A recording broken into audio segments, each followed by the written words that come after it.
What is real? How do you define real? How do you know you exist? It is intuitively obvious. Intuition is no proof. What concrete evidence do you have that you exist? Well, I think, therefore I am. That's good. That's very good. But how do you know that anything else exists? My sensory apparatus reveals it to me. Ah, right. This is fun. Now listen. Here's the big question. How do you know that the evidence your sensory apparatus reveals to you is correct?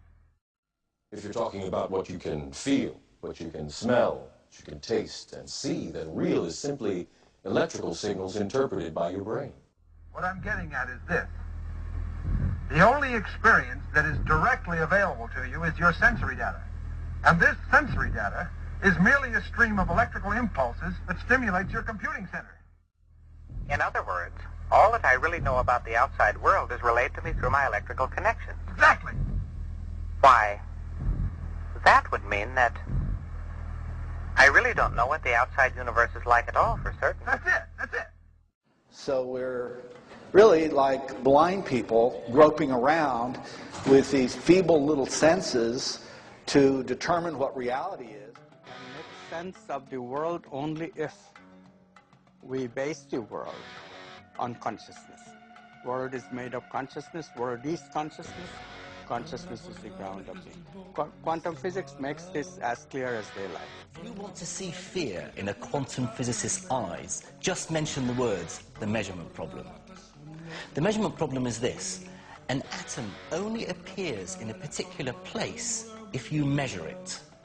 In other words, an atom is spread out all over the place until a conscious observer decides to look at it. So the act of measurement or observation creates the entire universe. Today, a young man on acid realized that all matter is merely energy condensed to a slow vibration, that we are all one consciousness experiencing itself subjectively. There's no such thing as death. Life is only a dream, and we're the imagination of ourselves. And this is exactly what mystics have been trying to tell us for so many years, that the world is an illusion and that the real world and universe is a non-physical. Shamans see the universe as made of primal vibrational stuff. And that really tied into my understanding of quantum physics, because in quantum physics we talk about quantum waves, which are vibrations, out of which all matter is eventually is created or emerges. Atoms are not just unimaginable, they're self-contradictory. They behave both like particles and waves. And it gets weirder. When you're not looking at an atom, it behaves like a spread-out wave. But when you look to see where it is, it behaves like a particle. And one of the basic assumptions of quantum physics is the quantum wave nature of all matter. That matter, unobserved, matter on its own, moves and vibrates in waves. But waves of what? Are they water waves? Are they sound waves? Are they electrical waves? No, they're actually waves of nothing. But imagine you're doing music. You need silence to be able to cut it, to make music, to make a beat. If you're making reality, you need space to define the reality in between.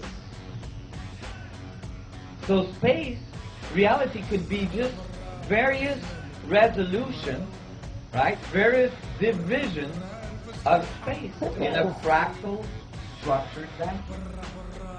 The space that we believe is empty is not really so empty. It's full of a living essence, of a living material that we're only beginning to understand, number one. And number two, the fact, and it is a fact now, that we may have experiences inside of our bodies that influence the world beyond our bodies through the conduit of what's in this space. I mean, if you said to people, is that table solid? They say, of course it is, of course it is.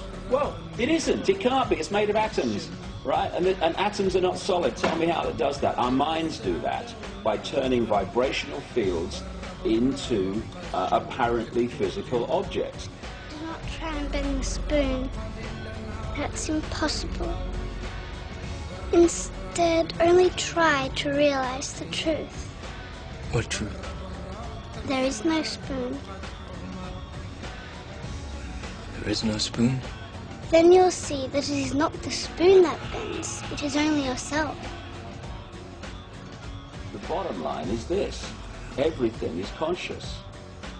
What we call creation is like an ocean of infinite energy, which is manifesting itself in different forms. The space between things is anything but empty.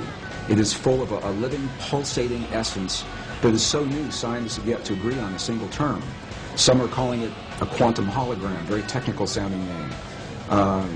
Dr. Edgar Mitchell, the former Apollo astronaut, I've had the honor of sharing the stage with him a number of times. He calls it nature's mind. Stephen Hawking calls it the mind of God. Others simply call it the field. In 1944, the father of quantum physics, Max Planck, identified the existence of this field, and he called it the matrix. He said, underlying everything that we see, our bodies included, everything we see in the world around us in our bodies, he said, there is the existence of what must be a conscious and intelligent mind. This is his language in 1944.